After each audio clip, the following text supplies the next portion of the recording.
نحمده ونصلي على رسوله الكريم اما بعد فقد قال الله تبارك وتعالى كما ورد في سورة النحل اعوذ بالله من الشيطان الرجيم بسم الله الرحمن الرحيم ولله غيب السماوات والارض وما امر الساعة الا كلمح البصر او هو اقرب ان اللہ علی کل شیء قدیر وقال عز وجل كما ورد في سورة المعارج فاصبر صبرا جمیلا انہم يرونه بعیدا ونراه قریبا صدق اللہ العظیم.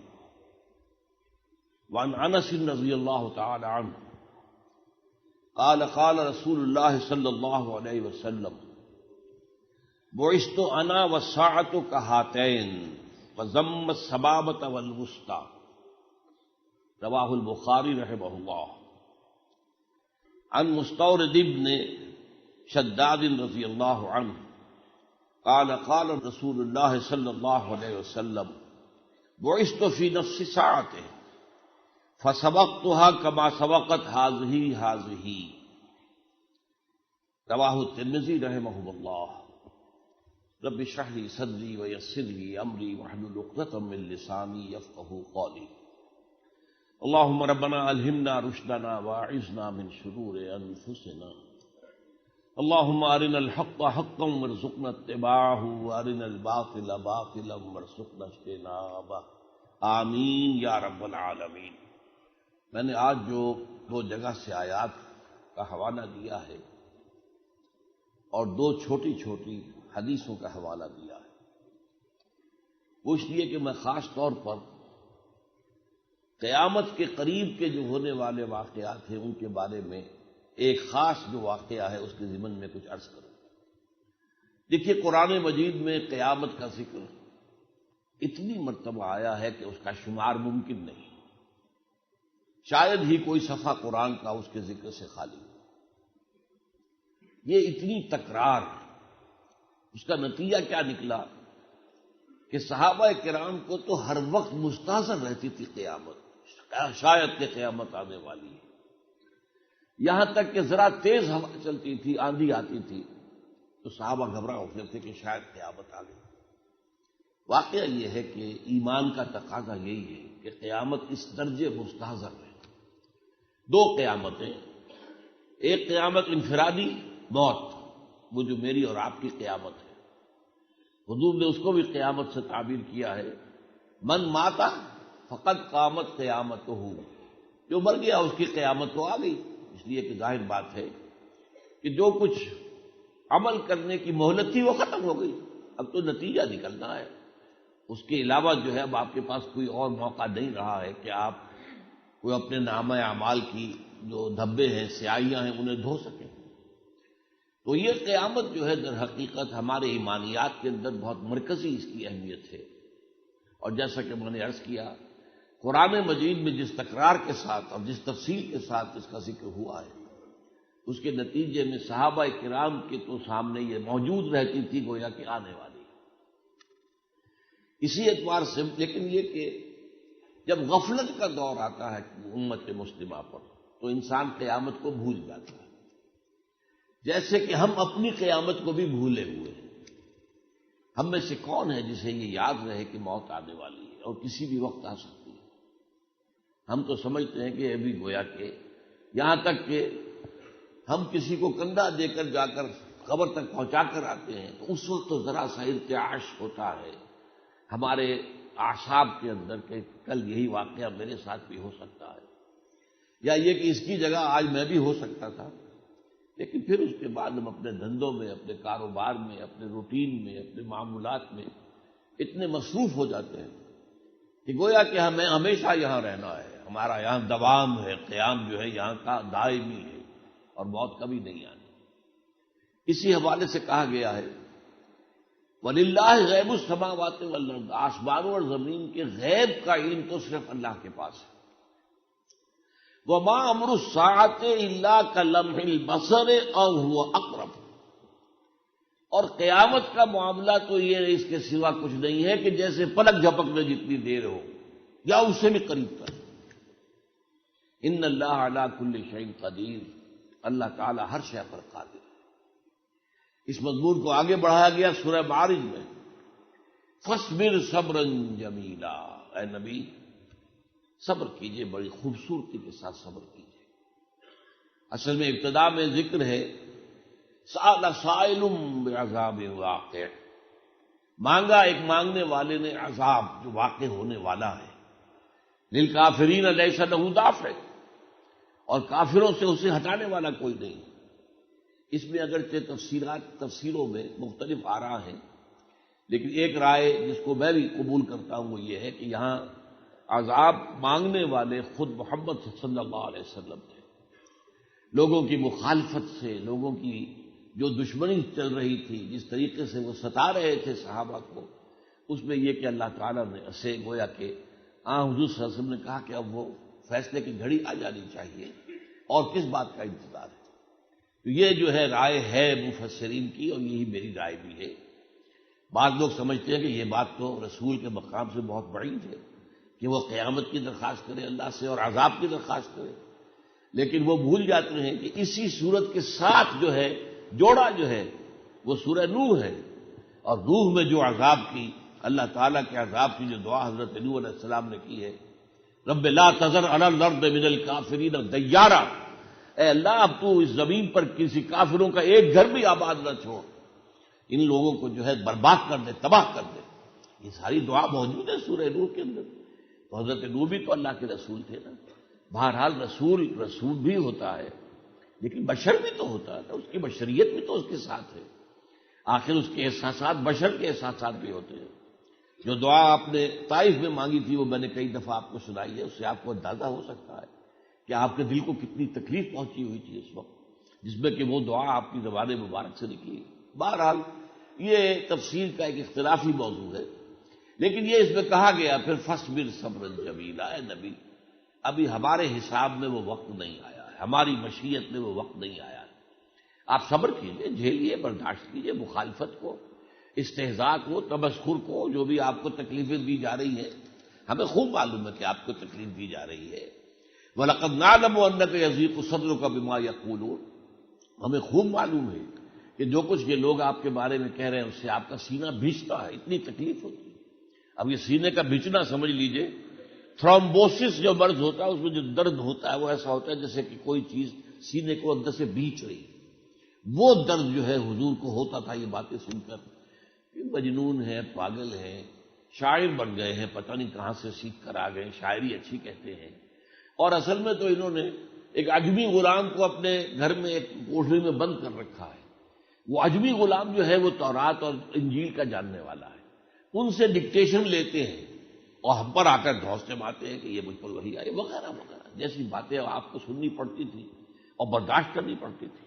وَلَقَدْ نَعْلَمُ أَنَّكَ يَضِيقُ صَدْرُكَ بِمَا يَقُولُونَ، ہمیں خوب معلوم، لیکن فاصبر صبرا جمیلا انہم یرونہ بعیدا، یہ تو اس کو دیکھ رہے ہیں دور، ابھی قیامت بہت دور، وَنَرَاهُ قَرِيبًا، اور ہمیں وہ سامنے نظر آ رہی ہے، ہم دیکھ رہے ہیں کہ وہ قریب ہے. اس کا میرا جو ایک ذاتی تجربہ ہوا تھا وہ میں کئی دفعہ پہلے بیان کر چکا ہوں، آج پھر اس کا تذکرہ کر رہا ہوں. میں نے جب پہلی مرتبہ، یہ کوئی سن 62 کی بات ہے، 1962 کی، پہلی مرتبہ ہوائی سفر کیا لاہور سے کراچی.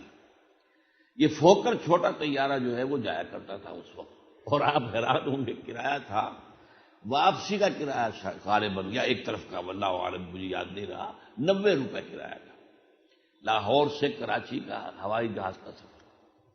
اور فوکر چونکہ نیچے چلتا ہے، زیادہ اونچا تو جا نہیں سکتا، وہ 30,000 فٹ وغیرہ 35,000 فٹ تو نہیں جا سکتا، وہ تو تقریباً 5 سے 10,000 تک جو ہے وہ اس کی رینج ہے. تو اتنی بڑائی سے نیچے سب کچھ نظر آتا ہے انسان کو رات کا وقت. اب میں نے مجھے چونکہ جغرافیہ سے دلچسپی ہے، میں نے نوٹ کر لیا کہ 3 شہروں کی روشنیاں مجھے بیک وقت نظر آ رہی تھی، بھاولپور، اور اس کے بعد میں جو آنے والا ہے سماسٹا، اور اس سے پہلے ایک اور جنکشن آتا ہے لودھرا بھاولپور سماسٹا. عام ٹرین سے آپ جائیں تو ان کے درمیان آدھے گھنٹے کا فاصلہ ہے. تو مجھے احساس ہوا کہ دیکھیے میں اس وقت تینوں کو دیکھ رہا ہوں. اگر میں ٹرین سے جا رہا ہوتا تو میں جب لودھرا پہنچتا تو سمجھتا کہ ابھی بھاولپور آدھے گھنٹے کے بعد آئے گا، اور بھاولپور پہنچ جاتا تو میں سوچتا کہ ابھی آدھے گھنٹے کے بعد لودھرا آئے گا، اور میں اس وقت تینوں کو دیکھ رہا ہوں.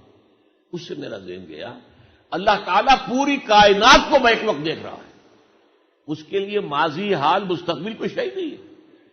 ہمارے لیے جب بھاولپور آ گئے تو لودھرا ماضی ہو گیا اور سما سٹا مستقبل ہے، لیکن اس کے لیے نہ کوئی ماضی ہے نہ کوئی مستقبل ہے. ہمہ تن ہمہ وقت پوری کائنات اس کے سامنے ہے. وہ انداز ہے یہاں پہ انہم یرونہ بعیدا ونراہ قریبا.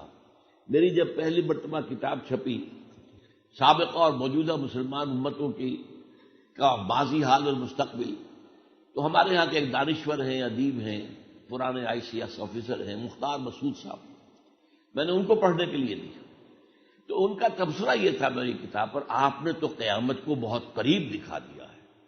تو فوراً میں نے یہ آیات پڑھی انہم یرونہ بعیدا ونراہ قریبا. وہ اسے دور دیکھ رہے ہیں، ہم تو قریب دیکھ رہے ہیں. اب اس کے بعد دو حدیثیں میں نے آپ کو سنائی.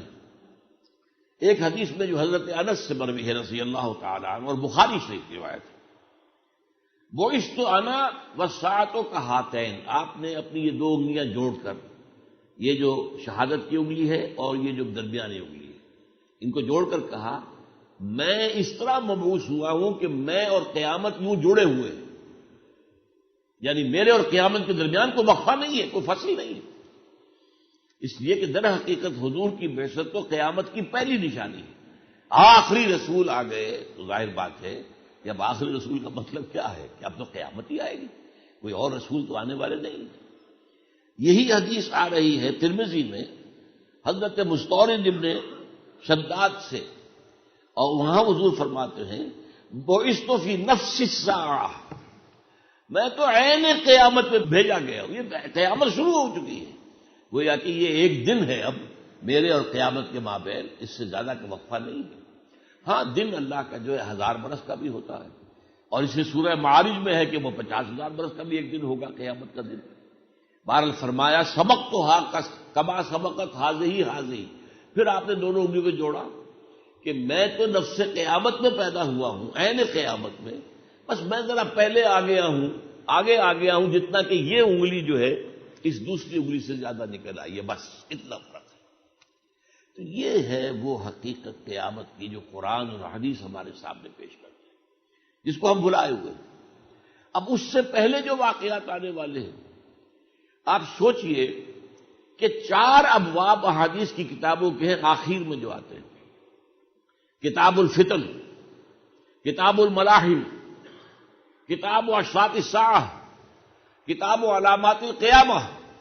یہ چاروں جو ہیں یہ قیامت کے قریب کے حالات و واقعات کے بارے میں حضور کی پیشنگوئیوں پر مشتمل ہے. لیکن آج کا ہمارا دور کچھ ایسا ہے کہ ہمارا جو یہ مادی فکر ہے جو یورپ سے ابھرا اور چھا گیا پوری دنیا میں، اس کا ہم پر بھی اتنا غلبہ ہے کہ ان چیزوں سے ہمیں کوئی خاص دلچسپی نہیں. اول تو میں افسوس سے کہتا ہوں، اس سے پہلے بھی میں نے کہا تھا، آج کے بہت بڑے فتنوں میں ایک فتنہ غلام احمد قادیانی کا جو پھیل رہا ہے، اب بھی پھیل رہا ہے، مسلسل آگے بڑھ رہا ہے، اور ایک فتنہ منکرین حدیث کا. اور یہ فتنہ جتنا پھیل گیا اس کا اندازہ ہی نہیں. تقریباً ہمارے ہاں تمام پڑھے لکھے لوگ جو ہیں زیادہ، جو جب جدید تعلیم یافتہ، وہ حدیث کی کوئی اہمیت نہیں سمجھتے. بس قرآن ہے، قرآن ہے، قرآن ہے، حسبنا کتاب اللہ، بس ہمارے لیے تو اللہ کی کتاب کافی ہے. یہ بات جو ہے مختلف اس کے شیڈز ہیں لیکن بہت پھیلی. اسی لیے ان روایات کی طرف بہت ہی کم توجہ ہوتی ہے. یہاں تک کہ ہمارے ہاں، میں ایک عالم دین کی گواہی آپ کے سامنے پیش کر رہا ہوں. انہوں نے بھی کہا، ایک مرتبہ میں نے بنو میں ایک تقریر کی جن میں قیامت سے حالات جو پہلے ہونے والے ہیں، اور خاص طور پر جو قیامت سے قبل پوری دنیا میں خلافت علی منہاج النبوت کا نظام قائم ہونے والا ہے، وہ حدیثیں جب میں نے وہاں سنائی تو ایک بڑے عالم دین جو باقاعدہ مدرسے میں شیخ الحدیث بھی ہیں، انہوں نے مجھ سے کہا کہ ڈاکٹر صاحب ہم نے تو یہ حدیثیں پڑھی نہیں ہیں، اس لیے کہ یہ جو ابواب آتے ہیں حدیث کی کتابوں میں آخر میں، اس وقت تک جو ہے ہمارا معاملہ جو ہے ختم ہو چکا ہوتا ہے. ہمارا سارا زور ہوتا ہے فقہی احادیث، احادیث کے ابواب کیا ہیں؟ شروع میں سب سے پہلے آ جائے گا کتاب المیہ، پانی کا ذکر، پانی پاک کون سا ہے ناپاک کون سا ہے، پہلے یہ علم ہونا چاہیے، اس لیے کہ پاک پانی سے وضو ہو سکتا ہے، ناپاک سے تو نہیں ہو سکتا۔ تو پانی کی طہارت، پھر یہ کہ اور جسمانی طہارت، پھر نماز، پھر زکوٰۃ، ان کے احکام پر، اور چونکہ اس میں اختلافات ہیں، فقہ حنفی یہ کہہ رہی ہے، فقہ مالکی یہ کہہ رہی ہے، فقہ شافعی، تو ساری بحثیں طویل ترین انہی موضوعات پر ہوتی ہیں۔ آخری وقت میں آ کر تیزی کے ساتھ دوڑاتے ہوئے ہمیں ان اسباق میں سے گزارتے ہیں، لہذا ہم نے در حقیقت کبھی ان ابواب کی احادیث پر توجہ نہیں کی۔ یہ ایک بڑے عالم دین کی شہادت میں آپ کے سامنے پیش کر رہا ہوں۔ لیکن یہ کہ اگر آپ حضرات کو ذرا بھی دلچسپی ہو اور ان احادیث کو پڑھیں، آپ کو معلوم ہوتا ہے ایک نتیجے تک انسان پہنچتا ہے، اور یہ وہ چیزیں جو آج پورے مغرب میں کہی جا رہی ہیں، یہودی اس کے قائل ہیں، عیسائی قائل ہیں، اور مسلمانوں میں سے بھی صاحب علم قائل، جس کو ویسٹ میں کہا جاتا ہے we are living in end times, زمانے کا یہ آخری دور ہے جس میں ہم رہ رہے ہیں، اس میں کوئی شک نہیں ہے کہ وہ آخری دور شروع ہو چکا ہے، اینڈ ٹائمز۔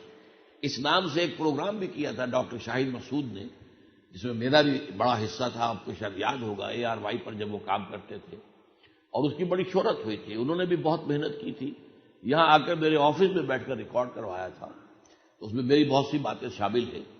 تو یہ اپنی جگہ پر ایک بہت اہم موضوع ہے جس کی طرف لوگوں کی دلچسپی نہیں۔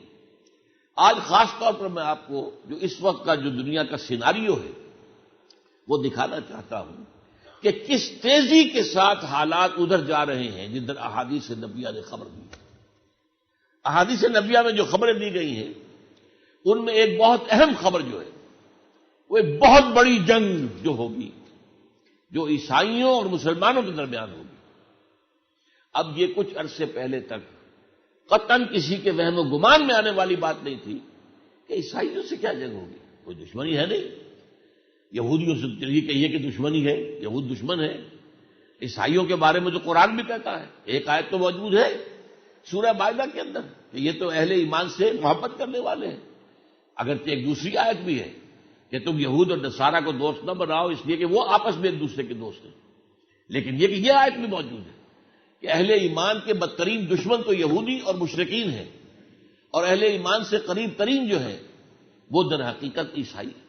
بہرحال اس وجہ سے خاص طور پر گمان ہی نہیں ہوتا تھا، اور جس طرح پورا عالم عرب، عالم اسلام امریکہ کا اتحادی بنا ہوا ہے، مغرب کا اتحادی بنا ہوا ہے، کچھ عرصے پہلے تک تو البتہ یہ تھا جب تک کہ روس یا USSR زندہ تھا تو کچھ ممالک جو ہیں ان کا رجحان جو ہے وہ ماسکو کی طرف زیادہ تھا، یہی معاملہ مصر کا تھا، شام کا تھا، عراق کا تھا، لیکن اس کے بعد تو ظاہر بات ہے کہ یونیپولر ورلڈ ہے، اور تمام مسلمان ممالک، بلکہ میں تو یہ کہا کرتا ہوں کہ ہماری جو حکومتیں ہیں وہ امریکہ کی پاکٹ یونینز ہیں، یا جو آپ کو معلوم ہے کہ بڑا کارخانہ ہے اس کے مزدوروں نے یونین بنا، لیبر یونین، تو ظاہر بات ہے لیبر یونین ایسی چیز ہے جو پھر دباؤ ڈال کر اپنے مطالبے بنواتی ہے، تو بڑے بڑے کارخانے دار جو ہے ایک اور یونین بنوا لیتے تھے اپنے لوگوں کی، وہ پاکٹ یونین کہلاتی تھی، ان کے جیب کے اندر رکھی ہوئی ہے وہ یونین جو ہے، پاکٹ یونین ہے، وہ کارخانے دار کے جیب کے اندر رکھی ہوئی، تو وہ چاہتے تھے کہ یہ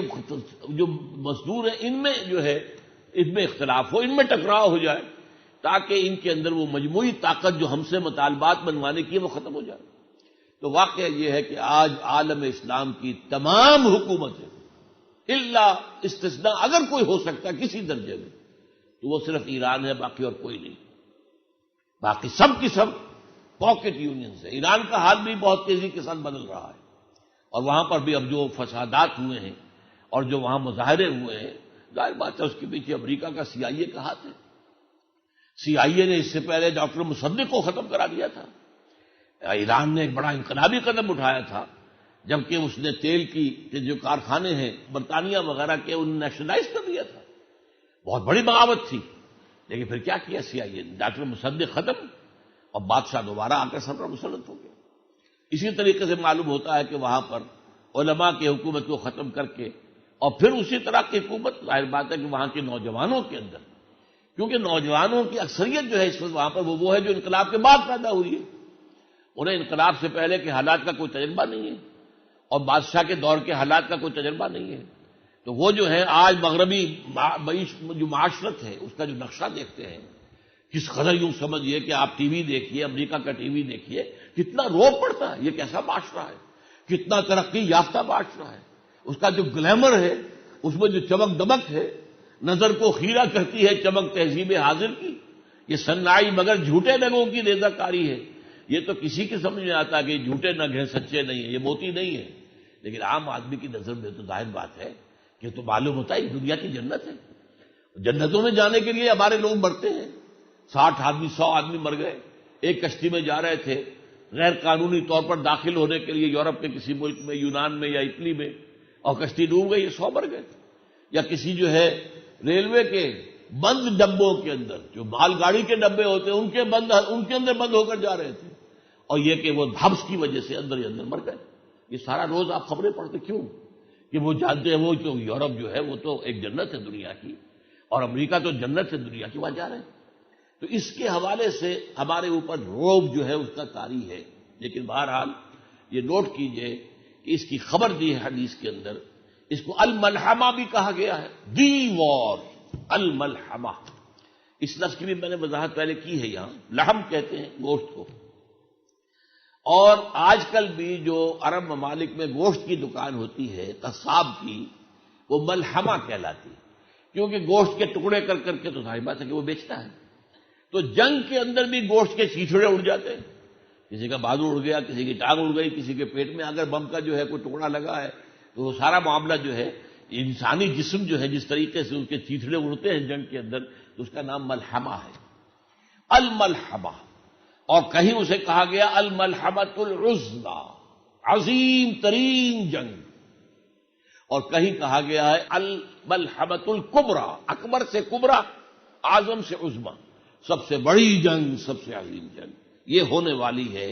اس وقت میں چاہتا ہوں کہ اس جنگ کے ضمن میں جو سیناریو ڈیولپ ہو رہا ہے وہ سمجھ لیجیے، اور ہم اس میں کس طریقے سے اس کی لپیٹ میں آنے والے ہیں۔ اصل جنگ تو وہ ہوگی مڈل ایسٹ میں، وہ تو عالم عرب پر ہونی ہے، لیکن یہ کہ اس کی لپیٹ میں آنے والے جو ہیں وہ پاکستان اور افغانستان بھی ہیں۔ یہ جو حالات ہیں ان کے حوالے سے میں آپ کے سامنے رکھ رہا ہوں۔ اس وقت کیا حالات ہیں؟ اندرون ملک انتشار کی انتہا ہے۔ نمبر 2، اب ایک نیا محاذ کھل گیا ہے، حکومت ورسس سپریم کورٹ۔ یہ کس حد تک جاتا ہے؟ آپ کو معلوم ہے کہ جو نیا ٹیکس لگا دیا گیا، ایک ٹیکس سپریم کورٹ نے ہٹایا، انہوں نے جھٹ چند گھنٹوں کے اندر دوسرا لگا دیا۔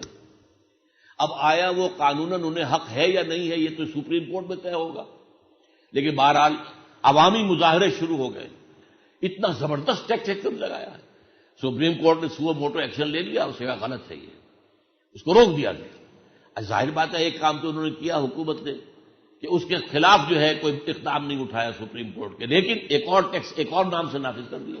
اب یہ بحثیں چل رہی ہیں کہ یہ جو ہے اس کا حق بھی ہے یا نہیں ہے، دستور میں اس کا اختیار ہے کہ نہیں۔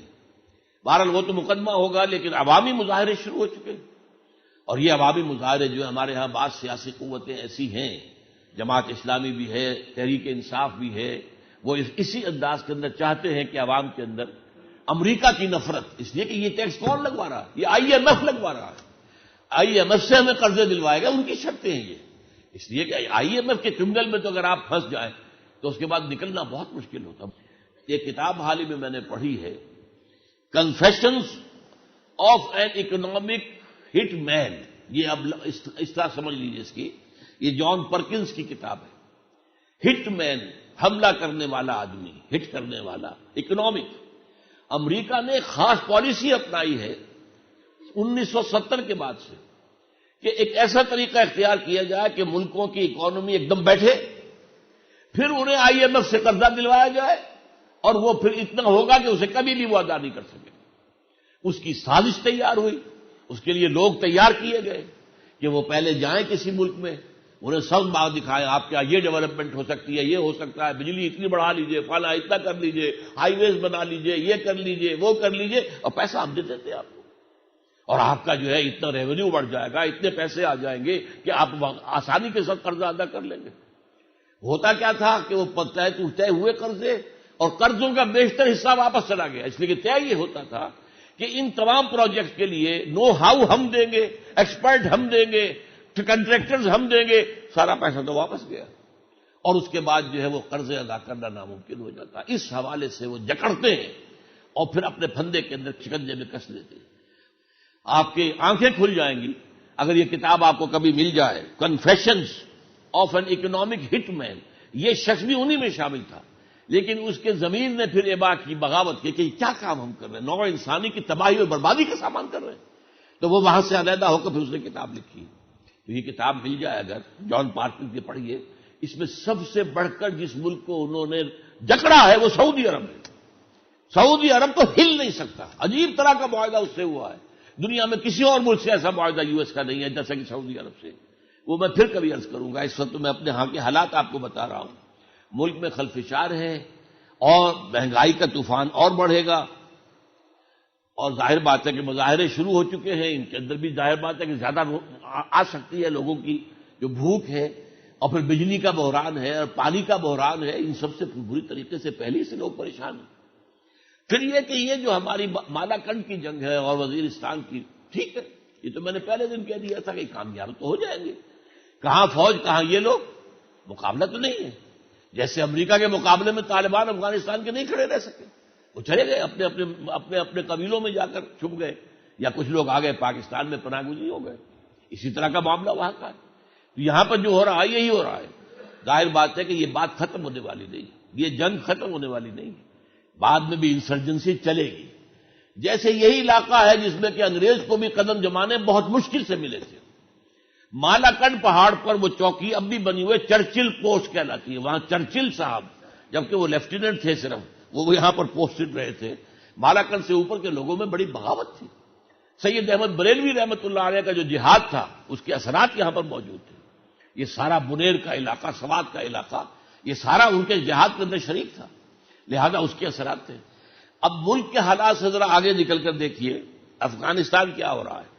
4000 تازہ دم فوجوں سے اب وہ حملہ وہاں کیا گیا ہے طالبان پر، ہیلمند کا علاقہ کہلاتا ہے وہ، جہاں پر کہ افغانستان میں سب سے زیادہ مضبوط کنٹرول جو ہے طالبان کا ہے۔ اور یہ کہا گیا ہے کہ ویتنام کی جنگ کے بعد کوئی ایک حملہ اتنا بڑا نہیں ہوا جتنا بڑا یہ حملہ اس وقت کیا جا رہا ہے۔ اور اس کے ساتھ کیا کیا ہے پاکستان، ایک نام نہاد اسلامی ملک، اس نے اپنا بارڈر سیل کر دیا ہے تاکہ کہیں وہاں کے طالبان اگر وہاں سے پشپائی اختیار کرنے پر مجبور ہو جائیں تو پاکستان میں پناہ نہ لے لیں۔ لہذا مجبور کیا امریکہ نے کہ تم اپنے سارے بارڈر کو کنٹرول کرو اور فوج یہاں پر کھڑی کر دو، تاکہ اگر ہم وہاں پر وہ ڈیزی کٹر کے ذریعے سے ان کا خاتمہ کریں اور وہ کہیں بھاگ کر پناہ لینا چاہے تو وہ بارڈر کراس کر کے پاکستان میں نہ آ سکے۔ دوسری طرف دیکھیے ایران پر اسرائیل نے تقریباً اعلان کر دیا کہ وہ حملہ کرے گا۔ اس وقت وہاں پر نتن یاہو جو ہے وزیر اعظم ہے، اور لائبر مین جو وزیر خارجہ بنا ہے، یہ دونوں بدترین رائٹسٹ، انتہائی نسل پرست اور انتہائی یوں سمجھیے کہ کٹر یہودی، اور ان کا پروگرام جو ہے انہوں نے طے کر دیا کہ ہم حملہ کریں گے۔ اور امریکہ نے کیا کہا ہے، ہاں جی وہ ساورن ملک ہے، اسے حق ہے وہ جو چاہے کرے۔ اس وقت رونا آتا ہے، ساورن وہ تو نظر آ رہا ہے، پاکستان ساورن نہیں ہے۔ پاکستان کی حدود کو جب چاہو پامال کر دو، جہاں چاہو ڈرون بھیج دو۔ پاکستان میں تم نے اڈے بنا لیے، وہیں پر بیٹھے ہوئے ہو، پاکستان کو تم ڈکٹیٹ کرتے ہو۔ اور وہ چھوٹا سا وہ جو ہے وہ ساورن ہے جو کہ تمہارے بل پر کھڑا ہوا ہے، تمہاری امداد کے بغیر اس کا وجود ممکن نہیں۔ اور بڑے معصومیت سے جی وہ ساورن ملک ہے، وہ جو چاہے کرے، ہاں نہ کرے تو اچھا ہے، اس لیے کہ اگر وہ حملہ کرے گا تو پورا مڈل ایسٹ ڈی اسٹیبلائز ہو جائے گا۔ یہ الفاظ کہہ دیے اس نے، یہ آپ یاد رکھیے الفاظ ذرا، پورا مڈل ایسٹ ڈی اسٹیبلائز ہو جائے گا، یہ اس نے کہا ہے۔ لیکن اس میں بھی پھر ایک بات، ایک اور نام نہاد ملک مسلمان، سعودی عرب نے انہیں پیسے دینے کا وعدہ کر لیا ہے، ہماری فضا پہ سے جس طرح چاہو جاؤ اور جا کر حملہ کرو ایران۔ اور یہ آج ہی کی بات نہیں ہے، 60s میں جب کہ عراق کے جو ایٹمک جو انسٹالیشنز تھی انہیں برباد کیا تھا اسرائیل نے، تو اس وقت بھی ان کی جو فیول ریفیولنگ ہوئی تھی ان کے جہازوں کی، وہ سعودی عرب کی فضا میں ہوئی تھی۔ وہ تو میں آپ کو بتا چکا ہوں، سعودی عرب تو جس طریقے سے جکڑا ہوا ہے تو ہل نہیں سکتا بالکل۔ وہ تو ان کے پنجوں کے اندر ہے۔ اس حوالے سے اب انہوں نے اجازت کھل کر اخبار میں آ چکا کہ انہوں نے اجازت دے دی کہ آپ ہماری فضائی جگہ جو استعمال کر سکتے ہیں، ادھر سے ہو کر جائیں۔ آگے چلیے، امریکہ اور روس کا آپ باہمی متفق معاملہ آیا ہے کہ افغانستان اور پاکستان میں طالبان کی حکومت بہت بڑا خطرہ ہے پوری نوع انسانی کے لیے۔ دو دشمن جڑے ہوئے ہیں اس بات پر، اسلام کے خلاف متحد ہے۔ اور ظاہر بات ہے، کیا بیچارہ افغانستان اور واقعتاً پاکستان ٹھیک ہے، اگر یہ نیوکلیئر ملک ہے، لیکن اس کی معاشی حالت کیا ہے، اس کے اندر جو صورتحال ہے، جو کمزوریاں ہماری ہم جانتے ہیں اچھی طرح، دنیا ہم سے بہتر جانتی ہے۔ لہذا کہا جاتا ہے 10ویں نمبر پر فیلڈ اسٹیٹ جو ہے پاکستان، تو ان کے اندر سے کہاں سے خطرہ نظر آ گیا تمہیں؟ ہاں، اسلامی جذبہ کچھ ہے، اس کی طرف میں بات آپ کو اور حوالے دوں گا، لیکن یہ کہ اس کی وجہ سے دونوں متفق ہیں کہ یہ تو خطرناک ترین بات جو ہے وہ پاکستان اور افغانستان دونوں میں طالبان کی طرف کی حکومت قائم ہو جانا ہے۔ چین کی سنکیانگ میں آپ نے دیکھ لیا طوفان اٹھا ہوا ہے، وہاں پر بھی بدامنی ہے۔ وہاں کی سنکیانگ واحد مسلمان صوبہ ہے، مسلمانوں کی عظیم اکثریت ہے وہاں، اور ظاہر بات ہے مسلمانوں کے اندر وہ جو میں نے آپ سے عرض کیا کہ پوری دنیا کے اندر ایک جذبہ ہے مسلمانوں میں کہ دوبارہ ہم اپنا جو دور ہے، دوڑ پیچھے کی طرف ہے، گردش ایام تو یہ یورپی کولونیل پاورز جو ہمارے ہاں آئی تھی، ہم غلام ہو گئے، کہیں 200 برس، کہیں 300 برس، کہیں 100 برس، لیکن یہ کہ جب وہ یورپین قوتیں گئیں تو ہم ہوش میں آئے نا، ہمارا بھی تو کوئی ماضی تھا کہ نہیں؟ 1000 سال تک کیا ہماری حکومت نہیں رہی ہے؟ کیا وہاں پر ہمارا قانون نہیں چلا؟ کیا تعزیراتی قانون اور جو بھی مالیاتی قانون مسلمانوں کا نہیں تھا؟ کیا معاشرت مسلمانوں کی نہیں تھی؟ تو ہم دوبارہ اپنی معاشرت، اپنی معیشت، اپنا سیاسی نظام قائم کریں، یہ ارج ہے۔ اگرچہ اس کے لیے طریقہ کار کے بارے میں بھٹک رہے ہیں، وہ نشان راہ دکھاتے تھے جو ستاروں کو ترس گئے ہیں کسی مرد راہدار کے لیے، کوئی کہتا ہے الیکشن کے ذریعے کر لیں گے، کوئی وعد و نصیحت کے ذریعے کر لیں گے، اب کچھ لوگ ہیں جنہوں نے ہاتھ میں گولی لے لی ہے، بیلٹ کے بعد اب وہ مایوس ہو کر بلٹ پر آ گئے۔ تو یہ صرف ایسا ہے کہ یہ طریقہ کار کے بارے میں بھٹک رہے ہیں، وہ جذبہ تو موجود ہے، سنکیانگ میں بھی ہے۔ اور یہ بھی آپ کو بتا دوں، سنکیانگ کے علاقے سے بہت سے چینی مسلمان آتے تھے یہاں پاکستان کے مدارس میں تعلیم حاصل کرنے کے، نوجوان۔ ایک موقع پر چین نے مطالبہ کیا ہماری حکومت سے مشرف کے دور میں کہ جتنے ہمارے آدمی تمہارے ہاں ہیں مدرسوں میں سب کو پکڑ کر بھیج دو ہمارے پاس، واپس ہینڈ اوور کر دو۔ اس وقت کچھ لوگ جو تھے ان میں سے وہ چھپ گئے پاکستان کے اندر، پتہ نہیں ان کا حشر بھی کیا ہوگا یا ہو چکا ہو، میں نہیں جانتا۔ ہو سکتا ہے کہ جیسے اور لوگوں کو یہاں پکڑ پکڑ کر حوالے کیا گیا امریکہ کے اور پیسے لیے گئے، ایسے انہیں بھی پکڑ پکڑ کر دیا جا چکا ہو، اس لیے کہ ہمارے معاشرے میں چینیوں کا ان کی اپنی ایک شکل و صورت ہے، ان کا چھپنا ممکن نہیں ہے۔ بھارتی تو آ کر چھپ جاتا ہے یہاں پر، وہ تو ہم جیسا ہی ہے، لیکن یہ ہے کہ چینی تو نہیں۔ لیکن جتنے لوگ اس وقت پکڑ کر واپس کیے، جنہوں نے ڈپورٹ کیا، انہیں جاتے ہی شوٹ کر دیا چینیوں نے۔ یہ لوگ ہیں جو اسلام کے جراثیم لے کر یہاں آ رہے ہیں۔ ظاہر بات ہے کہ پاکستان کے مدرسوں میں انہوں نے قرآن پڑھا ہے نا، عربی پڑھی ہے نا، یہ جراثیم جو ہیں قرآن کے وہ تو ان کے اندر آ گئے اور وہ جو ہے ہمارے لیے تباہ کن ہو سکتے ہیں۔ یہ سنکیانگ کا معاملہ ہے۔ اب ذرا آئیے بھارت کی طرف، جو ہمارا ازلی دشمن ہے۔ ہمارے ہاں کچھ لوگ جو ہے وہ خواب دیکھا کرتے ہیں، بھارت ختم ہو جائے گا، ختم ہو جائے گا، ختم ہو جائے گا، ٹکڑے ہو جائیں گے، اتنے ہو جائیں گے، اتنے ہو جائیں گے۔ مجھے آج سے 15 برس پہلے کی بات یاد ہے، ایک صاحب جنرل ہیں، فوج کے سابق جنرل، انہوں نے مجھ سے کہا، ڈاکٹر صاحب یہ بھارت تک ٹکڑے ہونے والا ہے، it's not a matter of months, it's a matter of weeks. یہ الفاظ چند ہفتوں کے اندر اندر بھارت ٹکڑے ٹکڑے ہو جائے۔ وہ بھارت تو آج بھی مضبوط ہے، اور اس کی طرف آپ دیکھیے کانگریس پہلے سے بہت زیادہ مضبوط ہو کر آ گئی۔ آپ فرق دیکھیے، پاکستان والے بنانے والی جماعت چند دنوں میں، پاکستان بننے کے بعد چند دنوں کے اندر ختم۔ آج کیا حال ہے؟ 5 دھڑے ہیں۔ وہ ایک نام ہے مسلم لیگ کا، اس نام کی کچھ جو ویلیو ہو سکتی ہے، اس ویلیو کی وجہ سے وہ نام زندہ۔ مسلم لیگ کہاں ہے؟ ختم ہوئی مسلم لیگ، بہت عرصے پہلے ختم ہو چکی ہے۔ یہ تو ایک ٹریڈ نیم ہے، اس ٹریڈ نیم کو یہ فلاں لیگ، یہ فلاں لیگ، یہ فلاں لیگ، یہ فلاں لیگ، 5 دھڑے ہو چکے ہیں۔ وہاں کیا ہے؟ کانگریس مسلسل حکومت میں رہی، 50 برس تو اس کی حکومت ہلی نہیں۔ بعد میں یہ ہے کہ اسے کولیشنز وغیرہ بنانی پڑی، یہ ضرور ہوا ہے، لیکن اس دفعہ جو ہے وہ اور بہت زیادہ بی جے پی کے بارے میں اندیشہ تھا کہ شاید وہ کانگریس کو وہاں شکست دے کر اپنی حکومت بنا، کچھ بھی نہیں۔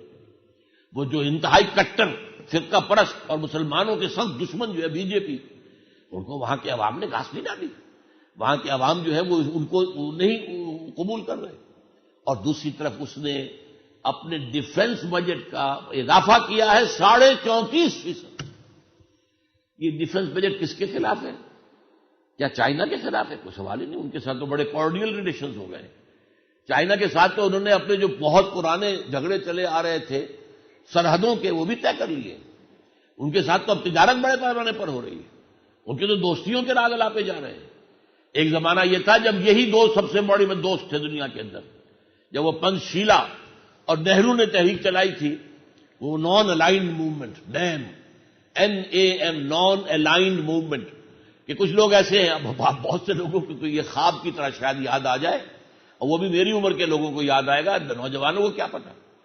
جب یہ دو بن رہے تھے کیمپ علیحدہ علیحدہ، اور جو آپس میں متحارب تھے، ایک USSR کا کیمپ، ایک امریکہ کا کیمپ، کچھ ممالک نے طے کیا کہ ہم نہ ادھر جائیں گے نہ ادھر جائیں گے، نان الائنڈ، ہم نہ امریکہ کے ساتھ ہیں نہ روس کے ساتھ ہیں، ہم کسی کے ساتھ ہمارا انڈیپینڈنٹ ہوگا۔ وہ نان الائنڈ موومنٹ کے اندر چین اور بھارت سب سے آگے تھے، انہی میں پھر سوکارنو آ رہا تھا، انہی میں آ رہا تھا ہمارا جو ہے مصر کا جمال عبد الناصر۔ تو یہ ایک موومنٹ تھی، اب تو بہت جلدی ختم ہو گئی، اور اب تو ظاہر بات ہے کہ جب روس کا اور USSR کا جو ہے جنازہ نکل چکا، تو اب اس کا کوئی سوال ہی نہیں، اب تو یہ دنیا یونیپولر ہے۔ بہرحال یہ ہے صورتحال اس وقت، جس میں آپ دیکھ رہے ہیں کہ حالات ایک عظیم جنگ، اس عظیم جنگ کے بارے میں حدیث کے چند الفاظ آپ کو سناتا ہوں۔ یہ ایک لمبی حدیث ہے جس میں حضور صلی اللہ علیہ اور صحیح بخاری کی ہے، حضرت عوف ابن مالک رضی اللہ تعالی عنہ سے حضور نے قیامت سے قبل کی 6 نشانیاں بیان کی ہیں، میں وہ ساری نہیں بیان کر رہا، ذرا چند گنوا رہا ہوں۔ ثم استفادۃ المال، مال اتنا ہو جائے گا، دولت اتنی بڑھ جائے گی، اور خاص طور پر یاد کیجئے حضور جب بھی گفتگو کرتے ہیں تو آپ کے پیش نظر اصل میں عرب ہوتے ہیں، اس لیے کہ عربوں تک ہی اس وقت میں محدود تھا اسلام، باہر تو ابھی اسلام پہنچا ہی نہیں تھا۔ پھر یہ کہ عرب نیوکلیس ہے ملت اسلامیہ کا، اصل مرکز تو وہی ہے، تو اتنا، اور آج وہ مال آپ کو نظر آ رہا ہے عرب کے اندر، اب دبئی اور ابوظہبی اور جا کر دیکھیے جدہ اور الریاض، اور یہ تو کس قدر دولت اور اس کے انبار ہیں۔ تو فرمایا استفادۃ المال ہو جائے گا، یہاں تک کہ اگر کسی مانگنے والے کو 100 دینار دیے جائیں گے تب بھی وہ ناراض ہوگا، کیا دیا تم نے مجھے 100 دینار، کچھ بھی نہیں۔ ثم فتنۃ، پھر ایک عظیم فتنہ ہوگا، لا یبقى بیت من العرب الا دخلتہ، عربوں کا ایک گھر بھی نہیں رہے گا جس میں وہ داخل نہ ہو جائے۔ آج ٹیلی ویژن کے ذریعے سے، اور آج جا کر دیکھیے آپ، اگر آپ کو ذرا سی بھی شناسائی ہو، وہاں جو بھی گھر ہیں بڑے جدے میں، ہر ایک میں بار موجود ہے، ہر ایک میں شراب کا جو ہے وہ علیحدہ کھاتا موجود ہے، اور جو دولت کے انبار وہاں پر ہیں، اور پھر یہ کہ جو وہاں پر فتنہ آ چکا ہے۔ اب جو ہے وہ جو معاہدہ ہوا ہے جو اب سعودی عرب کا امریکہ کے ساتھ، اس میں یہی طے ہے کہ امریکہ بہت قلیل وقت کے اندر سعودی عرب کو ایک جدید مملکت بنا دے گا، ہر اعتبار سے جدید مملکت۔ اس کتاب کے مصنف نے عجیب لطیفہ لکھا ہے کہ میں جب ریاض پہلی دفعہ گیا تو بڑی بڑی شاندار بلڈنگوں میں، لیکن یہ کہ گند جو تھا، کوڑا کرکٹ، وہ جو ہے وہ بڑی بڑی بلڈنگوں کے باہر پڑا ہوا تھا، گویا کہ کوئی صفائی کا انتظام تھا ہی نہیں، اور وہاں چند بکریاں تھیں جو کچھ کھا رہی تھیں دیکھ دیکھ کے۔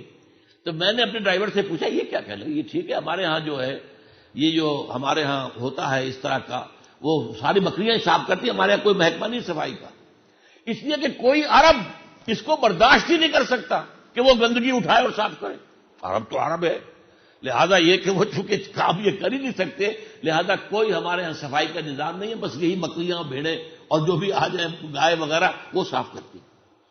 تو فرمایا ثم فتنۃ، پھر فتنہ ہوگا، ثم ہدنۃ، پھر تمہاری ایک صلح ہوگی بنو اسفر کے ساتھ، یہ جو پیلے رنگ کے لوگ ہیں بنو اسفر کہلاتے رومی، جو کہ بہرحال گورے لوگ تھے۔ ثم یغدرون، پھر یہ رومی جو ہے تم سے جو ہے بے وفائی کریں گے، فیاتونکم تحت 80 غایۃ، پھر وہ تم پر حملہ آور ہوں گے 80 جھنڈے لے کر، تحت کل غایۃ 12 الفا، ہر جھنڈے کے نیچے 12,000 فوج ہوگی۔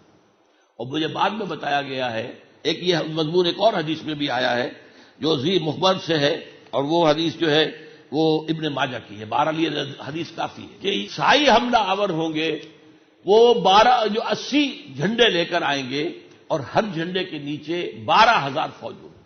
بعد میں معلوم ہوا کہ آج کل ایک ڈویژن فوج جو ہے 12,000 کی ہوتی ہے۔ اچھا، اب یہ تو صورتحال ہے اس وقت کی دنیا کی، اور حضور کی حدیث یہ ہے۔ اب سنیے، ٹوائن بی جو کہ پچھلی صدی کا عظیم ترین مورخ، اور مورخ ہی نہیں، فلسفی، تاریخ کا فلسفی ہے، اس نے یہ بات لکھی ہے، حال ہی میں میرے علم میں آئی ہے، 1930 میں لکھا ہے کہ افغانستان میں صحیح اسلامی تہذیب موجود ہے، اور وہیں سے تہذیب دوبارہ ابھرے گی۔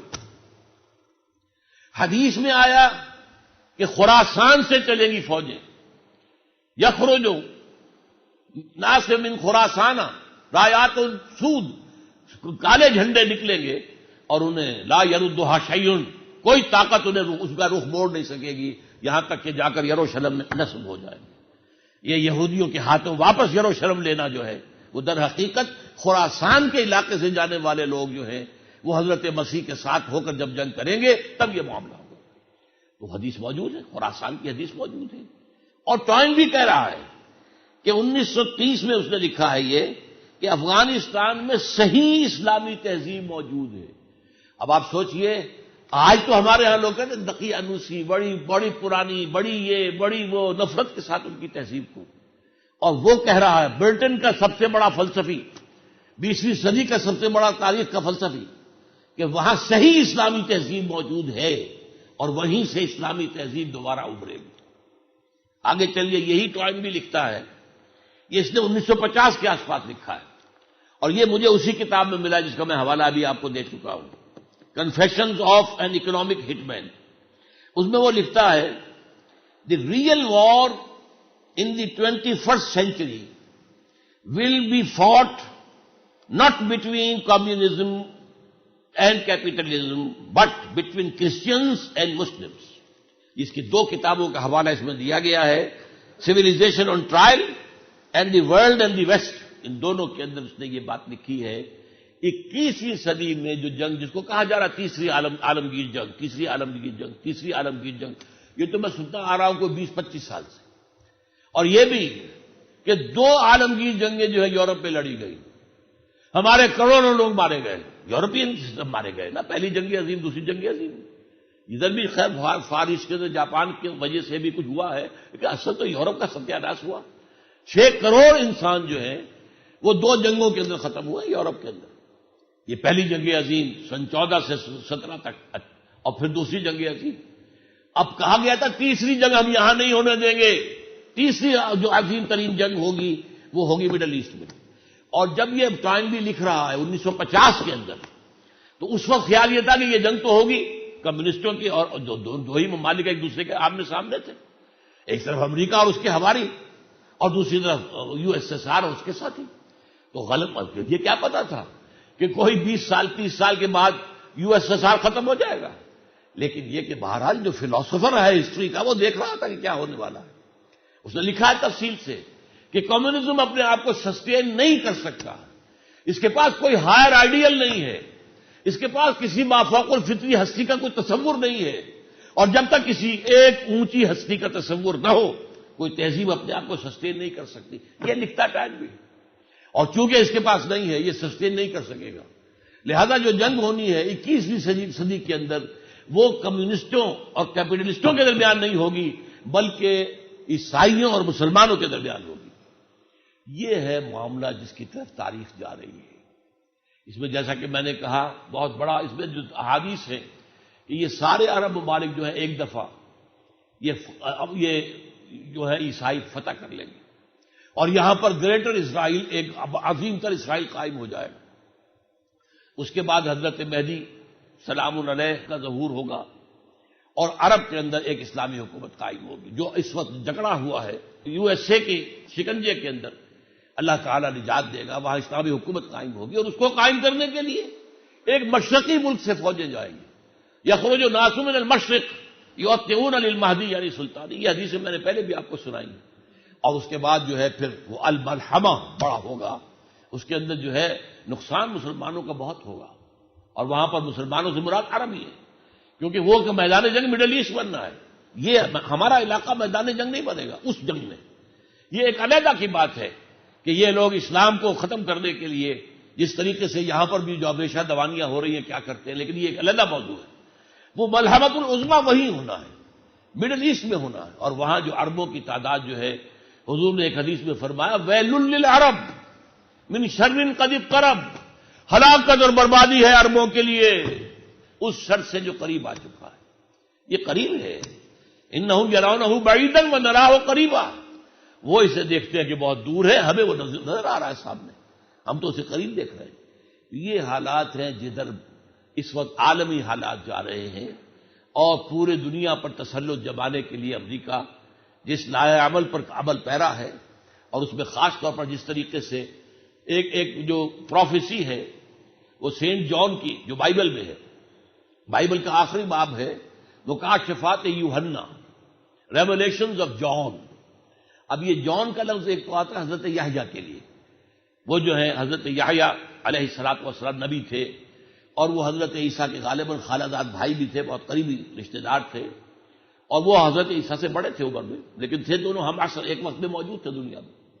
اور ایک جو ہے حضرت عیسیٰ کے حواریین میں جان ہے، ان کی بھی ایک بائبل ہے، سینٹ جان کی Bible, gospel according to Saint John. لیکن انہی کے کچھ مکاشفات ہیں جو انہوں نے خواب وغیرہ دیکھے ہیں، اس میں انہوں نے ذکر کیا ہے کہ ایک بہت بڑا بیسٹ ہوگا، درندہ، جس کے 9 سینگ ہوں گے، اور وہ اس کے اوپر سوار ہوگی ایک آبرو باختہ عورت، اور وہ اس سے کام لے گی، اور وہ بیسٹ جو ہے تباہی پھیلائے گا دنیا کے اندر بہت بڑے پیمانے پر۔ وہ آبرو باختہ عورت اسرائیل ہے، یہود، اور جو سواری کر رہی ہے وہ بیسٹ، وہ یہ جو اب یونائٹڈ یورپ جمع ہو رہا ہے، اس میں آتا ہے 9 بادشاہ۔ یہ ویسے تو ممالک کی تعداد زیادہ ہے، لیکن ایک زمانے کے اعتبار سے اگر آپ کنگڈمز گنیں گے اس میں کہ جو ہوتی تھی، تو وہ 9 بادشاہ جو اینشنٹ ہولی رومن امپائر تھی، در حقیقت اس کو دوبارہ زندہ کیا گیا ہے یہ EU کی شکل کے اندر۔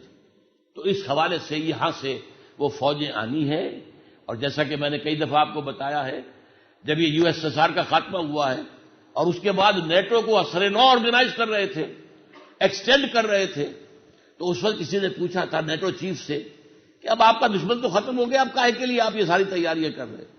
تو کہا اب ہمیں خطرہ جو ہے مسلم فنڈامنٹلسٹ ہے، اب اس کی ہم نے بے اختیاری کرنی ہے، اس کے لیے نیٹو اب مزید بڑھ رہا ہے، اس کے اندر تعداد ہو رہی ہے۔ امریکہ کے اور روس کے درمیان سب سے بڑا نزاع اس وقت کیا ہے؟ جارجیا کو اور جو ہے اس کے اوپر جو ملک ہے، ان دونوں کو امریکہ نے جمہوریت کی طرف کھینچ لیا ہے، نیٹو میں شامل کرنا چاہتا ہے۔ روس کہتا ہے ہرگز نہیں، میں برداشت نہیں کروں گا، اگر ان دونوں ممالک کو جو کبھی میرے زیر اثر ہوتے تھے اگر تم نے نیٹو میں شامل کیا تو پھر گویا کہ ہمارا کوئی معاہدہ آپس میں نہیں ہوگا۔ تو یہ چیزیں ہیں اس وقت جو دنیا میں ہو رہی ہیں، ان حالات کے اندر ہمیں پاکستان کے اندر، میں نے ہمیشہ کہا ہے ہٹ لسٹ اللہ کی بھی ایک ہٹ لسٹ ہے۔ پہلے عرب ہیں، ان پر تو آنا ہی آنا ہے، عذاب آئے گا۔ دوسرے نمبر پر ہم پاکستانی ہیں۔ کیوں ہے وہ پہلے نمبر پر کیوں ہے؟ ان کے پاس اللہ کا کلام ان کی اپنی زبان میں ہے، اور ہم کیوں ہیں؟ ہم نے ایک ملک اسلام کے نام پر لیا تھا لاکھوں انسانوں کی قربانی سے، اور ہم نے وعدہ خلافی کی ہے۔ اب بھی اگر کوئی وقت ہے، اللہ تعالی ہمیں مہلت دے دے، اس ملک کے اندر اس اسلام کے نظام کو قائم کرنے کی جد و جہد کریں۔ اللہ تعالی مجھے اور آپ کو اس کی توفیق عطا فرمائے۔ اقول قولی ھذا واستغفر اللہ لی ولکم ولسائر المسلمین والمسلمات۔